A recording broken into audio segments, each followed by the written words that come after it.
Hello friends आपण मानकर प्रिय सीरियल माया और ममता देखिए गोटे जबरदस्त सीन अच्छी पुणी थोड़े एकाठी हेबे आदर्श आउ पल्लवी। हाँ दर्शक बंधु वीडियो को स्किप न करी शेष पर्यंत देखिले सब किसी बुझीपारे। पल्लवी आउ तांको सांग आदर्शंकर घर बाहरी जाउथिबे।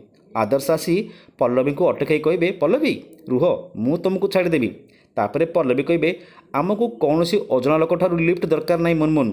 तापरे आदर्श कहे वाइफ जदि बाहर लोक बोली कहब हजबैंड को ताहेले दुनियार सब हजबैंड मान ऊपर ताको स्त्री मानकर भरोसा उठिଯିव। तापरे पल्लवी कहे एक्सक्यूज मी मु तुमर वाइफ नुह। तापरे आदर्श कहे दुनियार जो भाषा अच्छी सब भाषा मत गाड़ी दियो पछे किंतु मु तुमको छाड़ी पारिबिनी कारण मु देह हेले तमे मो जीवन तमे कौन चाहूच तुम बिना मो जीवन चली जाऊ। हेले दर्शक बंधु एबे पल्लवी केमिति तांको सिंदूर को रक्षा करेंगे जानिया हेले आज राति 7टारे देखंतु माया और ममता एबे केवल सिद्धार्थ टीवी रे।